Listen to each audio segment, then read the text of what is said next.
Disability Services, and I want to welcome you to our webinar, which is our monthly Care Coordinator Outreach Info Share.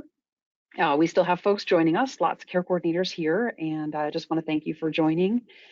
We have a great agenda today to talk about and describe the features of a new application form. And we have our subject matter experts and developers here to specifically do that, Jordan Grant. And she's with our General Relief and Intake Application Unit, and Kimberlina Lopez also with the same unit. Thanks to you both for being here. And we're going to give folks maybe a minute or two more to join. Just let you know that you're in the right place. Some people did write in the questions area, are we talking? We just simply hadn't started yet. So we'll have time for this presentation, and then we'll have some time for Q&A. We did reach out twice to you by email and shared our newest edition of the T24 Care Coordinator Guide for Harmony. And that is something that is always important to us, that you get a copy of that. So it's also available in a Word format. If you want to get one in Word, just email us, sdstraining@alaska.gov. Let us know. And you're doing a great job of signing in, everybody. We have also in our SDS team, we also have Delight Mills with training, of course, here, and you may see questions and answers come from either one of us, Kara or Delight, into the questions question box. So as we go, feel free to go ahead and enter your questions into the question box. We'll do our best to read them or at least summarize them. This is recorded and it will be available on our SDS Training YouTube channel. Give us some time to get it up there. It does take a while to upload. If you want to go ahead and subscribe to our channel, that'd be great, because then you'll get notifications when we do add a video. And that is also available for people who perhaps couldn't attend today. Okay, so again, welcome. It's now 2:03, and I would like to go ahead and hand the floor over to Kimberlina Lopez and Jordan Grant to talk about this new, revised, and remade form. Go ahead. Hey, can everyone hear me okay?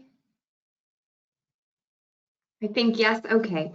Well, good afternoon, and thank you so much for joining us today. We are so excited to finally be here. To say that this has been a long road, redesigning the application would be a bit of an understatement.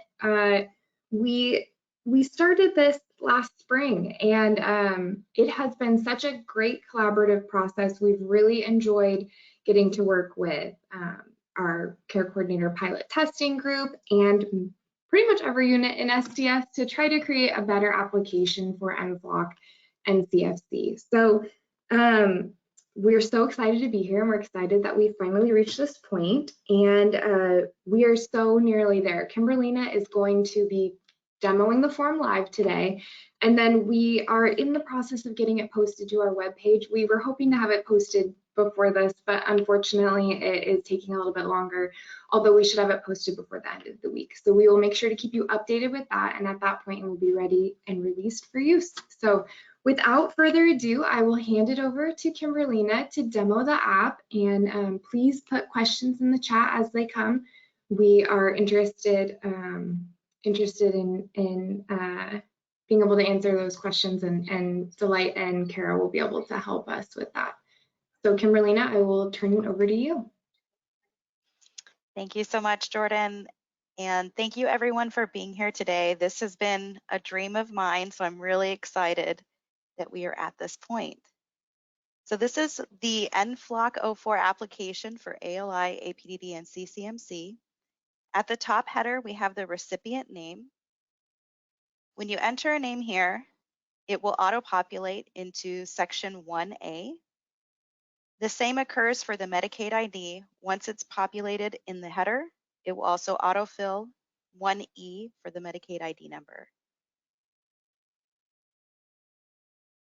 The next options on here is to select one. You can select initial application or renewal application. They are radio buttons, so only one can be selected. For section 1 applicant information, the recipient name will be here already from the header. So 1B care coordinator name will be the next section you would fill in. Then 1C care coordinator agency name and the application date. And the Medicaid ID number will already be there from the header.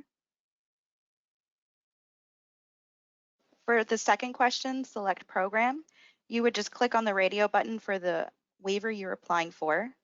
We also have a paragraph here in red font, just indicating that for community first choice, it is a separate application now, the CFC 06 application. For the third question here, the checklist, this is optional for the care coordinator to use. We do recommend using it as it's just a helpful tool to know what else would need to be submitted with the application. And that concludes page 1 of the NFLOC 04. So you'll see here at the beginning of page 2, we have the header continuing from page 1, and it will continue throughout the application with the recipient name and Medicaid ID number. For 4 through 10, this is demographic information. We have a lot of drop-down features in here for you to use. Date of birth is actually a free text field now, so you can enter in the consumer's date of birth. We have drop-downs for preferred pronouns, marital status, primary language with English at the top of the list, just to mirror the way Harmony has it. Interpreter needed, yes or no. And then if nonverbal primary mode of communication is also a free text box.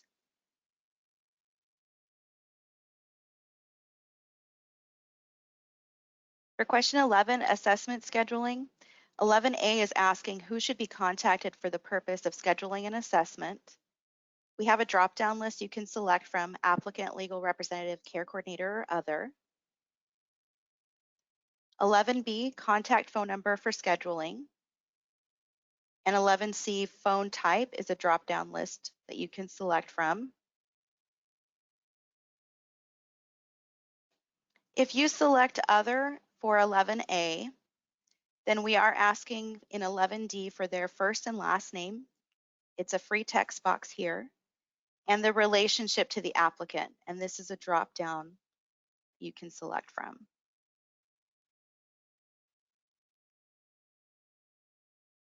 For 12, applicant address, the physical address is where the consumer is currently physically located at the time of the application. So if this is a hospital, facility, an assisted living home, this is the address that we're looking to see here, and also in Harmony demographics for the resident's address. For 12B, is this address a facility? So there's radio buttons to select yes or no. If you do select yes, then there's a drop down for the facility type that you can select from.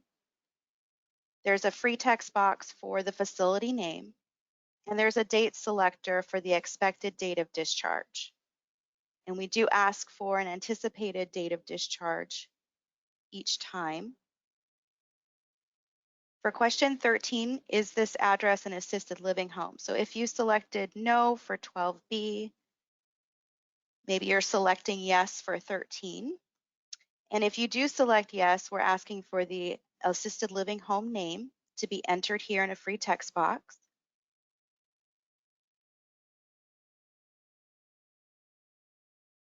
For 14, for applicants residing in a private residence, non-ALH only, do any other household members receive Medicaid waiver or personal care services?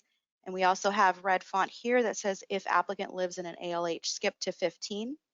So if your recipient lives in an assisted living home, you can leave 14 blank because that's what this is indicating, to skip on to 15.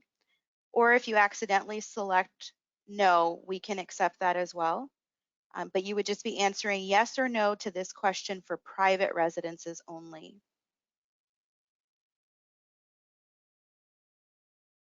For 15, where should SDS documents and notices be mailed?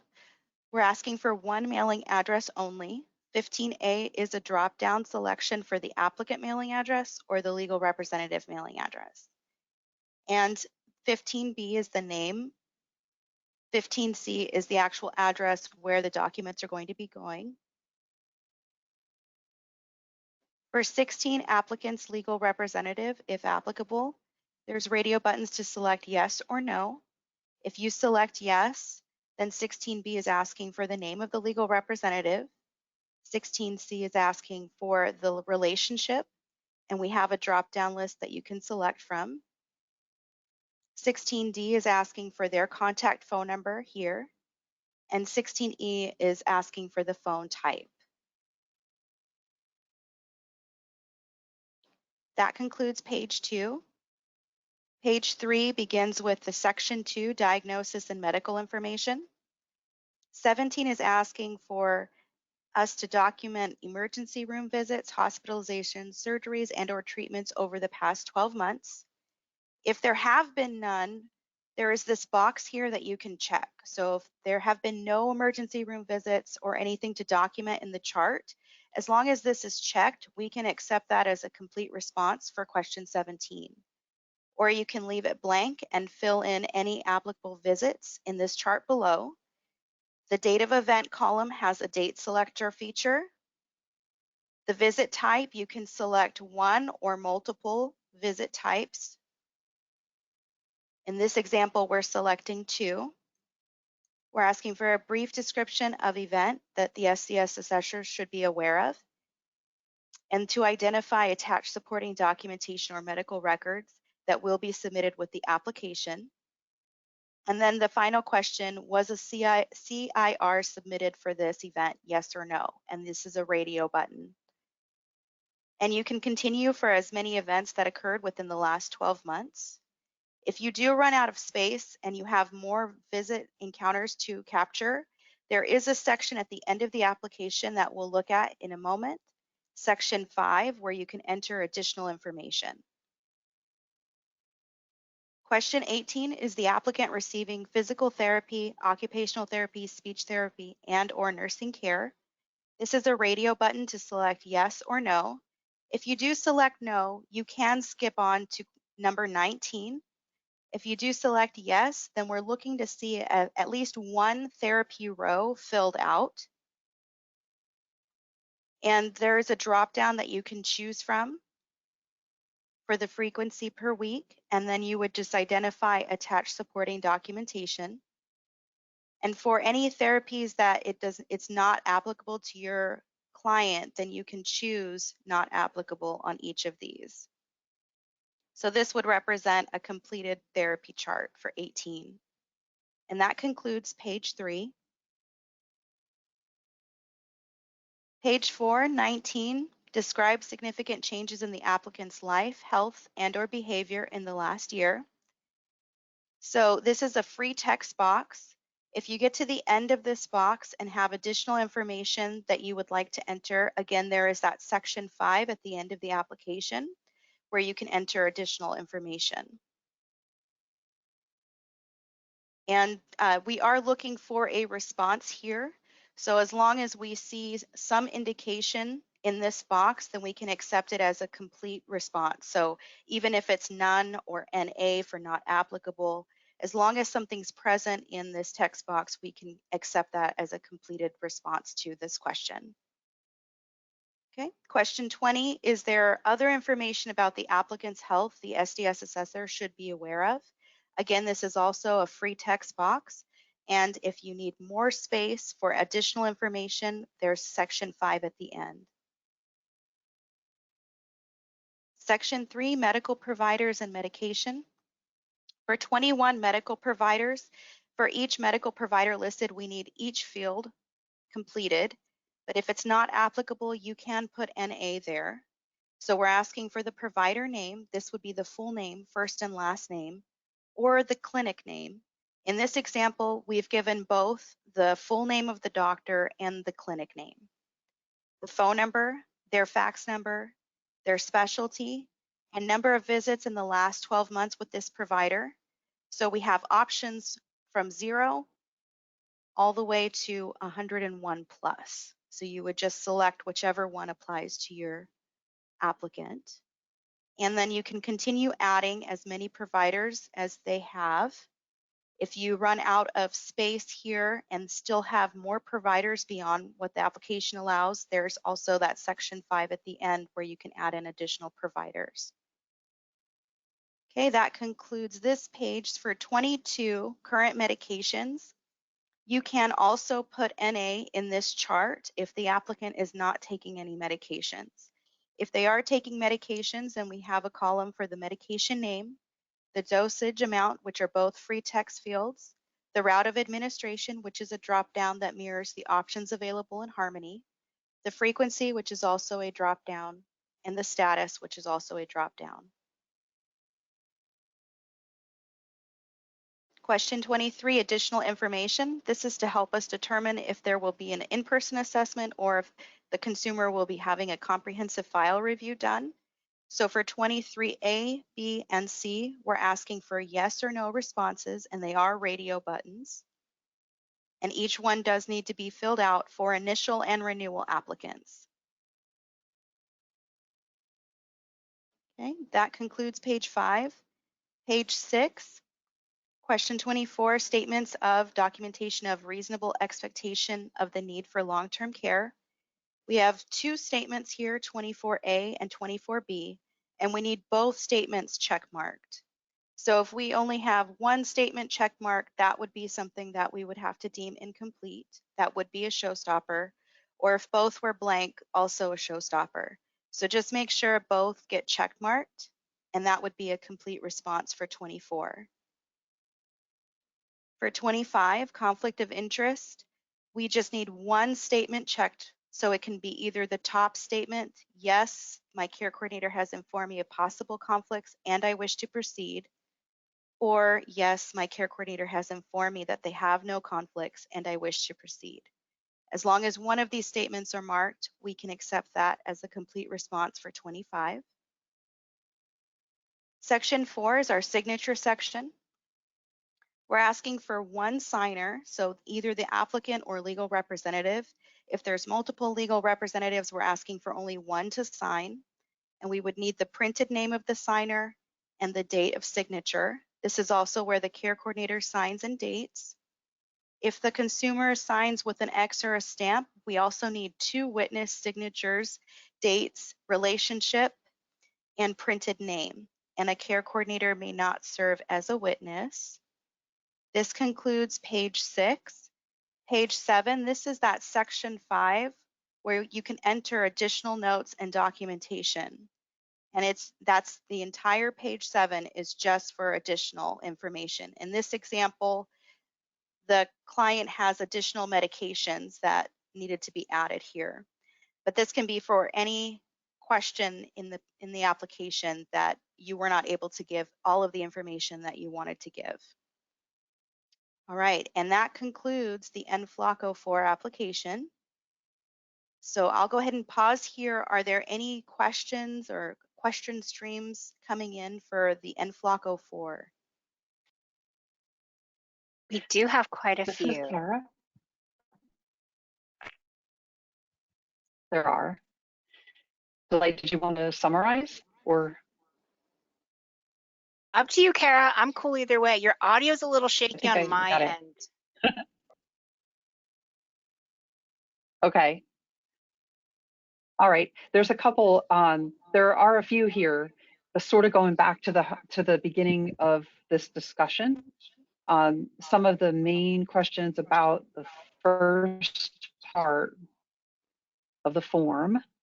Can you select more than one person or respondent for 11A? No, we are asking just for one person to contact for the scheduling. Okay. A few of us had the question, will it be two separate forms, ALI, APDD, CCMC, and then CFC separately? Yes, yes, it So is there separate. are two We are, forms. yes. Okay.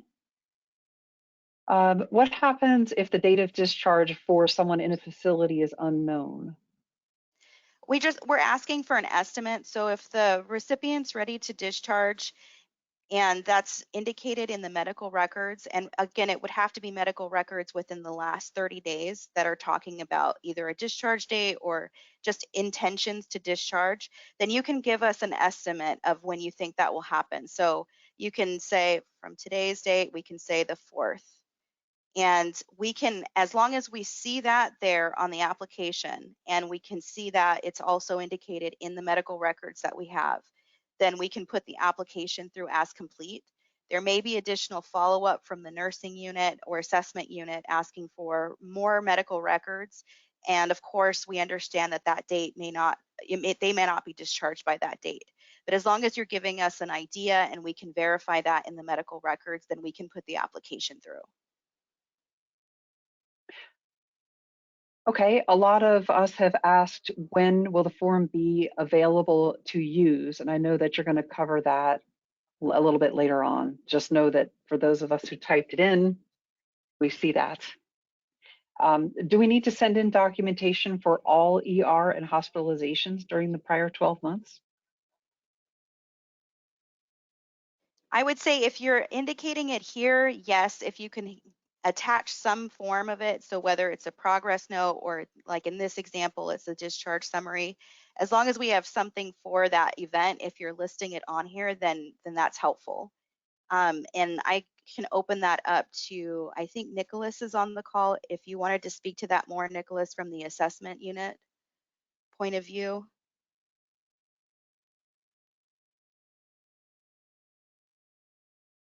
Yes, can you guys hear me? Yes. All right. Yeah, absolutely. I mean, short answer there. You can attach anything that you can to the application or with the application itself, list them inside here. But if there's something that's a little bit strange, you can always add that. I assume you guys open it up to that very final section for more notes or additional notes inside there. And you can explain anything further inside that area. And that should be sufficient for the assessment unit to at least know what to ask in the assessment.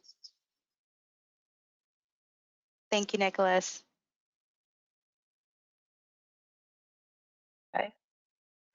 Thank you.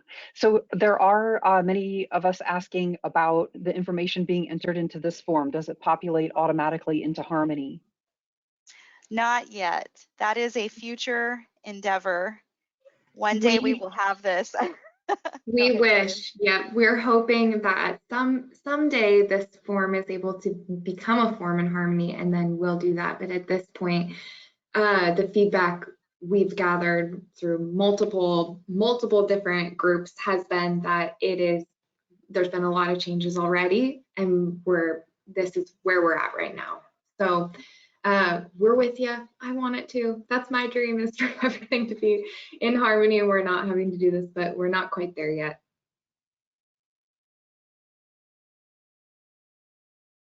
Okay.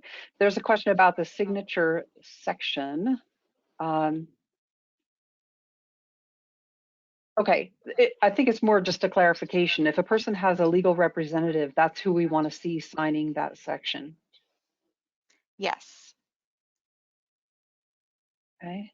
There are some cases with power of attorney where the applicant still wants to sign for themselves, and that's perfectly acceptable. Times we wouldn't be able to accept it would be if there's a legal guardian involved or a surrogate decision maker, because then we're talking about the applicant's ability to make decisions on their own. And so at that point, we might send the application back for the legal guardian or surrogate decision maker signature if the applicant has signed it. But if it's a POA, we can accept the applicant or the POA signature here. What if a person wants to sign it and they have a legal representative who signs, but there's no separate space for them? Is the client welcome to sign it? If it's a power of attorney, yes, they can sign for themselves still. If it's a legal guardian or surrogate decision maker, no, we would be asking for the legal guardian or surrogate decision maker to sign. Okay. I think it's more about just involving the person in their document. You know, would it be okay for the person to also sign along with the person who's like the official? We're certainly not going to turn it back for that. Yeah, we're certainly not going to turn it back if they do. That's totally So they totally could sign anywhere, they could sign near those signatures, and we would be okay with that. That's all right. Totally fine. Okay, some of these other questions I'm going to say about signatures, we'll have to get back to you about that. This is an Adobe form, a separate form. It's not in Harmony yet. For the date of the application, is that the date it would be due, or is it the date the care coordinator fills it out? Yeah, that would be the date they're completing it. So if you start your renewal application early, for example, and you started it in, let's say, February, you could put February in here. So we're not looking, this does not get compared to anything in Harmony. So if your note, your application note in Harmony has a completely different date, that's perfectly fine. This is just the date you're completing it. Okay. All right, there's a couple other questions about power of attorney. We'll go through those and get back with you on those. They're not specifically related to the form. Still scrolling through here. There is a question about if there's instructions included with this packet. So that's been asked. Yes, we have instructions and checklists coming with this form.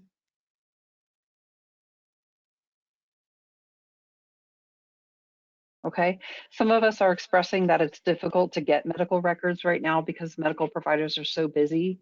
What if it's not possible to get medical records? What's the best approach? I would say to reach out to me and or Jordan or both of us and just explain what the situation is, and then we'll follow up with you individually case by case from there. So just reach out and let us know what you're experiencing, and we'll follow up with you directly on it.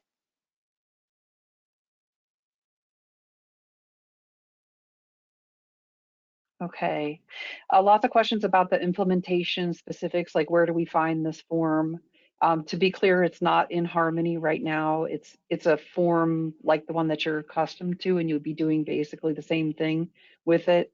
But a lot of folks are thinking like us and thinking ahead about it being in Harmony, so that's really good. Okay.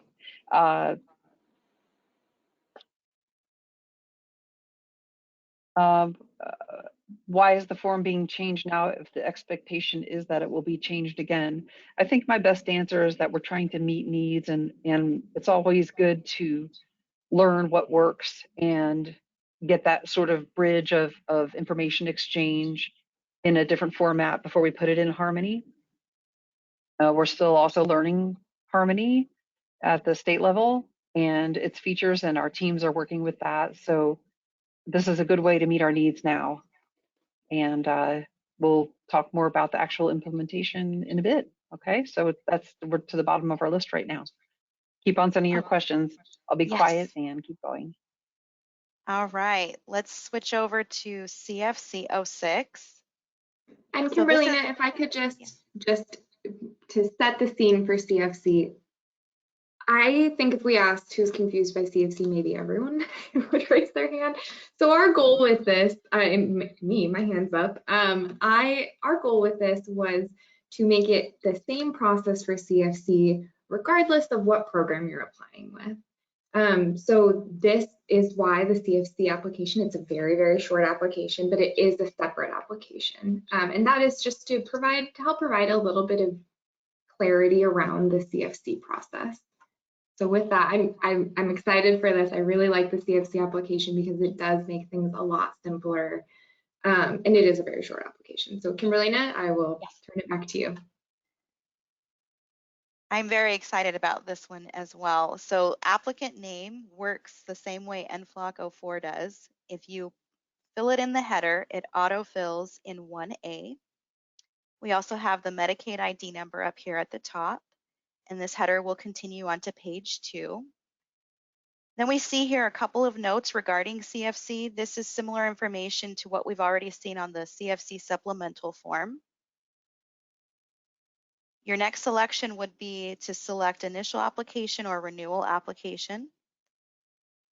The name will already be here auto-filled from the header. 1B care coordinator name, this is a free text box again. And 1C care coordination agency name, which is also a free text box, and the application date, which is the date you're completing it. For 2, community first choice information, 2A is asking for you to select the level of care the applicant is pursuing or has already met. So we have 3 options here: nursing facility level of care, intermediate care facility for individuals with intellectual disabilities, or other level of care based on referral from an institution for mental disease, only available for participants ages 65 plus or under age 22. The next question, 2B, is asking about personal care services. So is the applicant considering personal care services? The options are no, they are not considering PCS. No CAT would be required, and then you could skip over to 3, which is our signature section. Or if you select yes, they are considering personal care services, then you would also be answering 2C. We also have a paragraph of information here regarding the PCS Agency Inquiry. So for CFC, there will be 2 inquiries. The first inquiry comes in from the care coordinator, and this adds or opens CFC program on the consumer record. Then you would be sending in CFC 06, which is the application for CFC program. And then the PCS agency would send their CFC inquiry in. And this gives them access to the consumer record as a PCS agency. So that's the second inquiry. And that's what this paragraph speaks to. 2C, if you answered yes to 2B, if the applicant does not meet level of care for CFC, does the applicant want to be considered for automatic enrollment into state plan personal care services? And the options here are yes, they want to be automatically enrolled into PCS in the event of that CFC level of care denial, or no. And that concludes page 1 of the CFC 06. Page 2, again, you're going to see that header autofill from page 1. And this is the signature page, which works the same way as NFLOC 04. We're asking for 1 signer, applicant, or legal representative, date and printed name of the signer, care coordinator, signature and date. And of course, if there's an X or a stamp that was signed with, then we're asking for 2 witness signatures, dates, relationships, and printed name. And that is the end of page 2 for the CFC 06 application. And I will pause here. Are there any questions about CFC 06?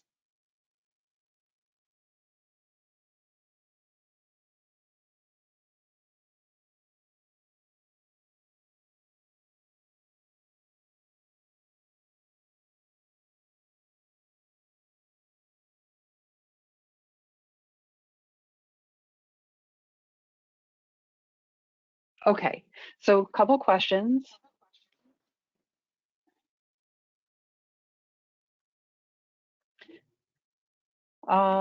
There's a couple questions about medical records. Just know that there's a couple themes going on here. I don't want you to feel like your theme is left out if we don't, particularly state your question.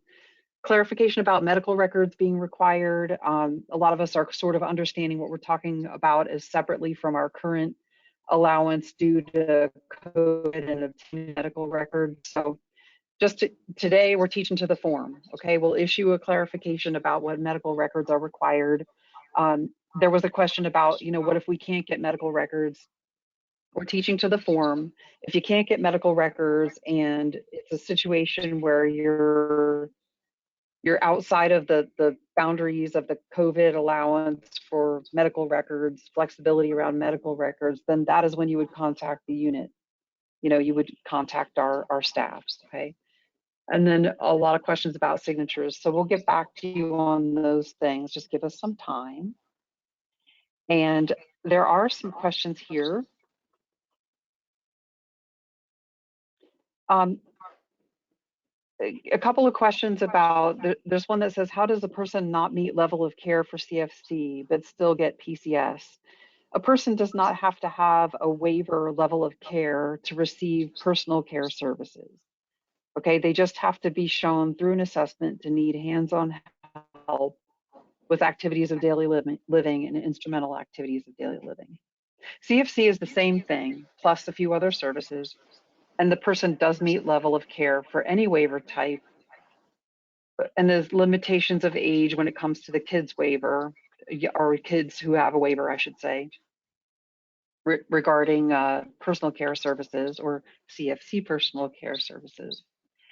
So that's the doorway in. We'll have more training coming about CFC because we realize there's we do get a lot of questions about that. So a person wouldn't have to meet level of care for the waiver, but would show that they need PCS through the assessment. And then they could have PCS. Okay. And a question here says, what if someone just wants a personal emergency response system or chore? Do they still have to file the CFC 06? Yes, but you would be selecting no here, and you would not have to answer 2C. You would be skipping to the signatures. So you would fill out this top half of the form only, and then as soon as you get to this question, you can skip to the signature page. Okay. So here's a statement. So we no longer let you know who the PCS agency is. We don't have to, we're not requiring to know who the PCS agency is. Correct. Upfront. Okay. That's right. Mm-hmm. That is correct, but Kimberlina, if you scroll down just a bit, we did put it here that if we go through this process and there is no PCS agency, eventually that applicant will be placed in a suspend status and will be sent a 30-day notice to select an agency or closure will occur. So at some point they will need to, if they want PCS, they will need to select an agency, but they don't need to do it at the time of application anymore.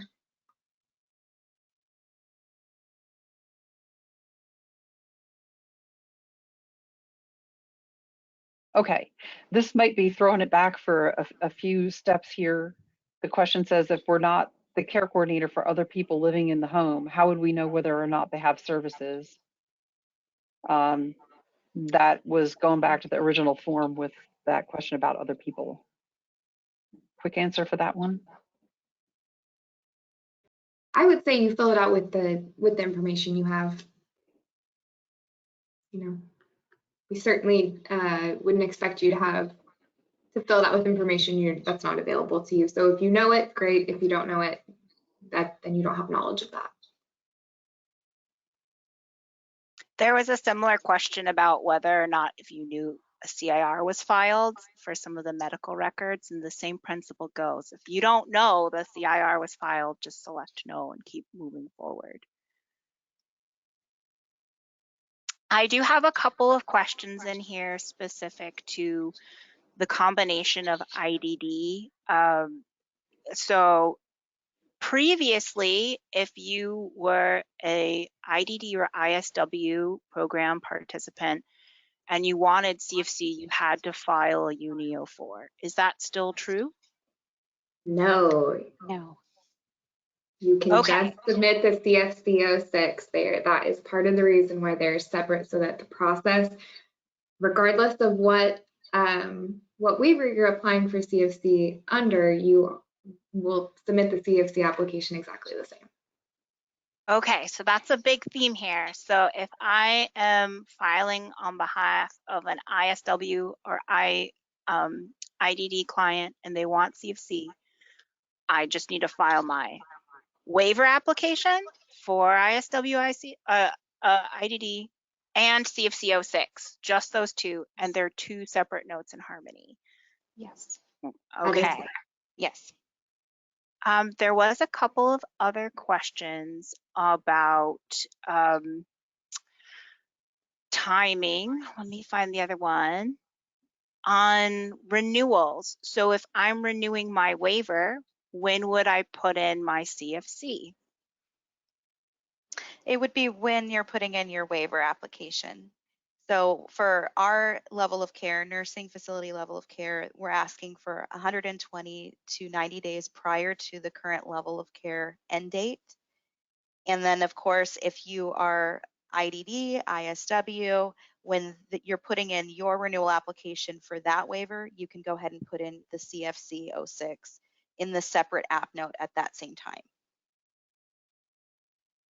Correct.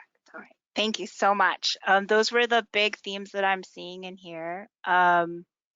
There is a question regarding IDD ISW. If IDD and you're applying for CFC with PCA services, do we need to attach medical documentation on the CFC 06? No. And we have a checklist that will be coming out for the CFC 06 initial and renewal, and that will be on there specifying what needs to go in that app note. It's mainly this form. If the ROI that you have on file has expired, then we encourage you to send in a new ROI. And then also with legal documentation, if there's a new legal representative signing, then you can send in new legal documentation with the CFC 06. But otherwise, it would just be this form. Thank you. So returning to the theme of renewals, okay. Are CFC renewal timings going to align with the renewal timings, or are there going to be additional timelines to track? There could be, because CFC with IDD and ISW sometimes will need a CAT assessment done, which is every 3 years. And so there might be a different like assessment level of care date in there, but otherwise it should align. And as far as your renewal application is concerned, you would be sending that in with the waiver. So whenever you're renewing IDD, that would be when you're renewing CFC as well. So if they're not in alignment, you may want to work with the teams to kind of, if you have a case where they're not in alignment, you may want to reach out to the program teams and kind of let them know when you're submitting the applications. Would that be a good approach? Absolutely. They can reach out to myself. They can reach out to the review unit, Rodney's team. Or in the case with IDD, you could reach out to Karina or Kat, and they would, and remember, you're submitting 2 applications in Harmony, so 2 separate notes. And in the body of those notes, you can add additional information. Like, I need clarification about my my timing here, and it'll pop up in the note that the staffer's looking at. So if you do have those kind of odd syncs where they're not working, you can identify that in your renewal application in the body of the note, and or like contact the unit. There is some questions about continued themes about having the combo case with IDD or ISW specifically for PCS case. Is there a need for a VOD when you're filing a CFC 06? No. No, Okay. in those particular cases, the QDC would be used in the review. Okay. Kind of looking in here, Kara. If Kara's scanning the questions, you can jump back into if you want. I also have some critical takeaways that I can display, which Sure. And let me just clarify about communication. So, we're not using Harmony as a DSM to ask a lot of questions, but you can identify in a body of a note when there's an oddity like that in the case. It's more of a point of information. Think of it as, jotting on top of a fax cover sheet in the description of the example I'm kind of providing here, where the level of care for CFC and the level of care for IDD are not the same. You could just note that in the body of the note that, just like I've said, level of care for a waiver and CFC not the same, submitting both applications separately and filing them, and they'll let you know. But this wouldn't be where you would ask questions of like, how do I proceed and expect SDS to give you context and like respond back? That will be better suited for a DSM. So if you're not sure what to do, But if you have an unusual situation that you're just noting in your submission, you can do that in the body of the note. So just trying to make sure that it's clear. But I'm glad to see some of you guys are literally doing happy dances. I'm seeing like people are typing in, I'm doing happy dances. So I just wanted to let our presenters know that people are pretty excited that we have straightened out the different applications going on to get activated for CFC. So that's great. We have it pretty clear that if you're applying for a waiver, you submit the appropriate waiver application. And then if you want CFC, it's its own separate form that you file as a separate note. So anything else, Kara? What else do you see? And then, or we can turn over to critical takeaways. Okay, so just a couple of clarifications as we are getting ready to finish up here. Folks are asking for a CFC training. Yes, that is being developed. People, just to be clear, a couple questions are, does the person have to have Medicaid to have CFC? I know we've been talking a lot about the differences between, the waiver and CFC here today, or at least a little bit. Yes, everybody has to have Medicaid to have these programs. Okay, these are for Medicaid eligible people. What else? Other instructions on how to submit these notes in Harmony. This will be in the T24, which is available for download in this session. And we'll email you a copy as well if you're on a device that doesn't like the download or can't accept it. That's okay. Don't worry about it. We'll send you that. There's a couple questions about passive range of motion. Will we submit it with CFC renewal since it involves PCS? Yes, the care coordinator will do those things with the CFC client. You will submit the passive range of motion. Again, this kind of goes to, clarifying training on CFC processes. But as a quick answer for that one, the answer would be yes. A couple of us asked questions about, communicating through Harmony. Okay, Harmony is a case record. You will not be the only care coordinator who has access to that person. Likely over the years, they will maybe have another care coordinator. Their case record will stay. That is why it is not for communicating to get answers on procedural questions or to offer opinions or to, talk about anything other than the requirements of the case through the forms that you're required to send in through Harmony. It's a case record. It is not a communication. Yet within case records, there are different professionals who communicate to add information to that case. And that's what it's for. And we're not able to, break down every possible idea about what would and wouldn't be in a Harmony right now. But my best thought is that you're asking yourself, should this go in Harmony or should this go in DSM? Just send us a DSM message and we'll help you understand that. Couple of thoughts about folks not checking DSM and needing contact information for the units. We can get you that. Some are saying that they've been messaged from SDS staff that DSM is going away. DSM is not going away. Okay, it's not going away.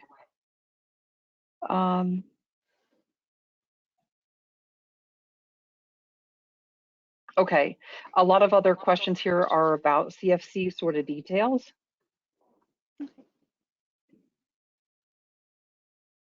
And getting contacts.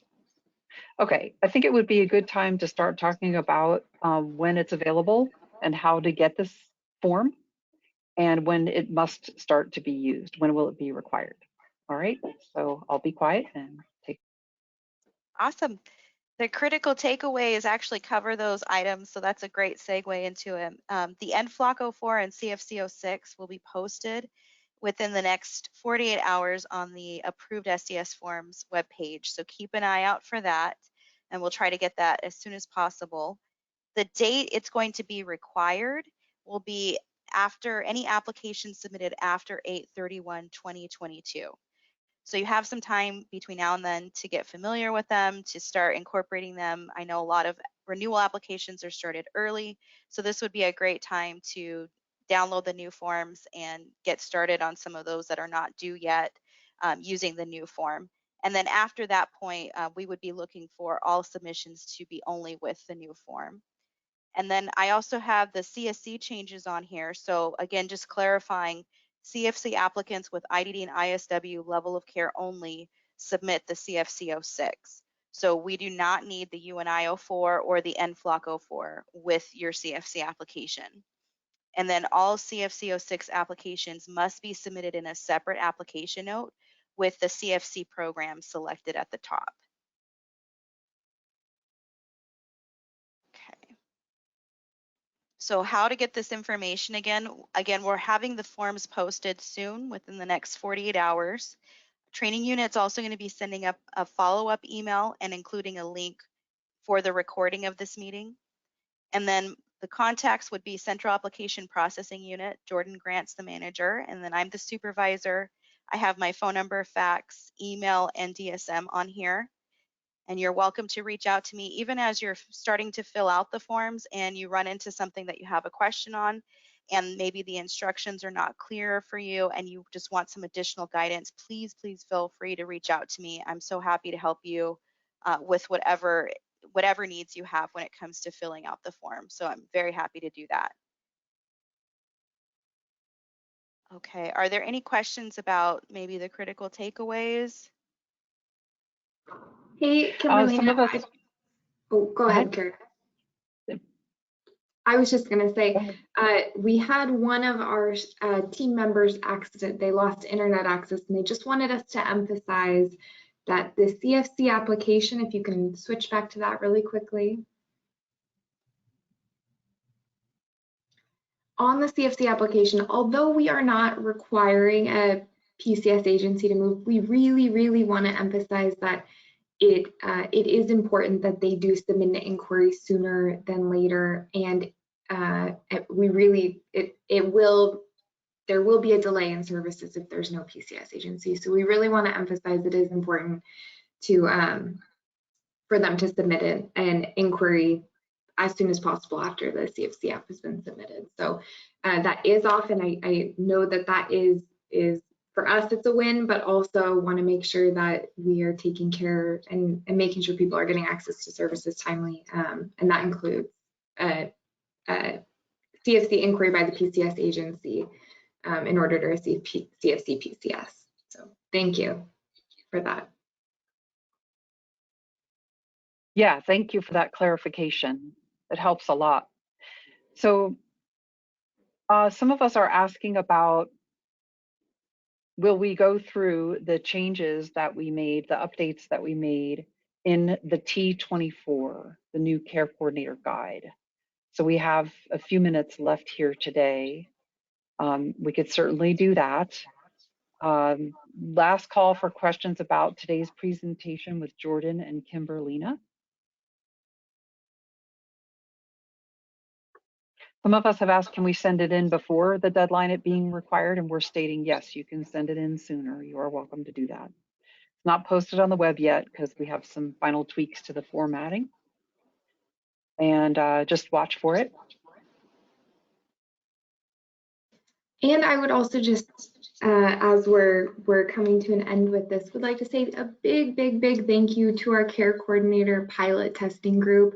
You guys were the best to work with. You were really invaluable in this process, and we so appreciate that collaboration. So yeah, kudos to all of you, and anyone asking questions also, we so appreciate that too. I think it helps everyone. So thank you very much. And our team members, our partners in this work are saying, thank you anytime. Okay. So Delight, do you want to add thoughts about these forms in this discussion and then maybe go over some of our updates to the T24? Yeah, so I think the big takeaways that Kimberlina and Jordan just absolutely knocked out of the park, like made sure that you guys were aware of. There's questions if they can have those critical takeaways. And yes, we will make sure that that's circulated to you all so you can have that document as well. When it comes to what do I do in Harmony? Like, thanks for showing us the application, but what do I do now? Your guide has been updated, the one that was emailed to you this morning that you can download right now from the handouts. That has been adjusted for this information. So it separates out that you now have to do 2 separate application notes when you're filing them. So when we submit an application, we are going to ensure that one application submitted is for the waiver program, like ALI, and then you'll submit the CFC 06 as a separate Harmony application note submitted with the program type CFC. This will help ensure that all CFC applications are routed to the correct team, that they'll get it regardless if it's a combo case of IDD CFC, ALI CFC. And so this is a change, because before you could combine them if they were for NFLOC, and we're changing that. That's different. So it's just like for inquiries, 2 inquiries, 1 for the waiver, 1 for CFC, 2 applications, 1 for the waiver, 1 for CFC. I am going to take control of our screen sharing and share my screen. So I'm going to become the presenter and share with you all kind of the document that we had emailed to you of the summary of changes. And I'm going to walk us through them promptly, since we have 4 minutes. The first chapter update was for about the PCI. Remember the last time we got together and I told you how there was instructions for the PCI and you guys showed me that we didn't have that? Well, I fixed it for you. That is now in the guidebook, updated. The demographics chapter has also been updated with a reminder about ensuring that your application information matches what's in Harmony. So that's been added as a reminder. And a couple of screenshots have been adjusted. Chapter 3, which is level of care applications, updates all the information about NFLOC 04 and CFC 06. And again, really identifies that there has to be 2 separate notes, 1 application for whichever type of waiver, and then a separate one for CFC. We do have an added recommendation about having your medical records put in date order. It can be really helpful for both your purposes and ours to have them in chrono order, but it's not a requirement. It's a good practice.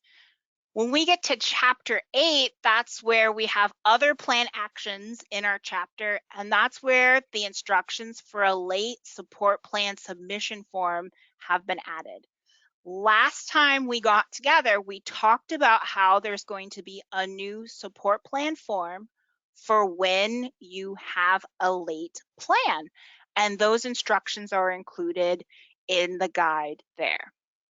Chapter 9 is where we have, again, these application updates, another reminder that you need to have 2 separate applications, and then some links within that section to send you to the right place within the guide to look at them. The big summary of important changes, they oddly look like Kimberlina's critical takeaways, because this is the most important thing we need for you to know. There are new forms, the NFLOC 04 and the CFC 06. If you're attending today, you're going to get them emailed to you as a follow-up with your CEH email and a link to the YouTube. So you'll get the new versions and all the documents that go with them. There's also the release of that new support plan, the new late support plan submission form. Remember, it was a pretty straightforward form. All you were really doing was just saying the support plan's late and the directions are in there. These forms, the required use for the late support plan is form is 3/31. So you have a month to kind of transition in. If you're a little uncomfortable with it, come to office hours on Tuesdays and Thursdays and work with us, and we can walk you through that form. And similarly for the NFLOC 04 or the CFC 06, if you hit any stumbling blocks, you can always come to training hours. We're happy to help you. The big changes in procedures, we probably said it 5 more times, but again, make sure that CFC applicants with ISW and IDD and ISW, they only need the 06 to have CFC, so no more 04 form required. And all CFC 06 applications have to be separate notes. So that is the quick summary of all this information. And I know it was a lot. It was a lot of detail, but you can watch this YouTube again. You can refer to the reference materials. As we discussed earlier, we are having some glitches in getting the website updated. It is cumbersome to make big changes to the website. So please bear with us. And that's going to be happening within this week. And as always, thank you so much for being who you are and doing the work that you do. It really makes a big difference in our community.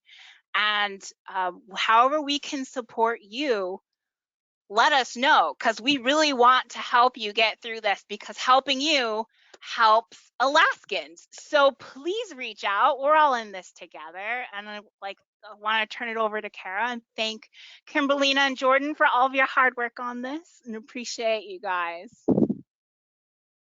Absolutely, Delight. Thank you. So we're at the top of the hour. Please look for our follow-up email, which will have wording in it that says that today's session is worth 1 hour of Care Coordinator CEH. You won't get a separate certificate. We found that the separate certificate feature of GoTo just wasn't working for everybody, so we're just going to send you an email, and all of our certification staff are aware of that too.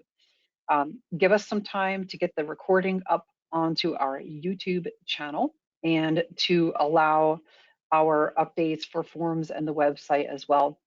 In the meantime, thank you so much for attending today and participating. We really appreciate you and everything that you do. And on behalf of the entire team here at SDS, thank you, and we'll see you online next time. Goodbye for now.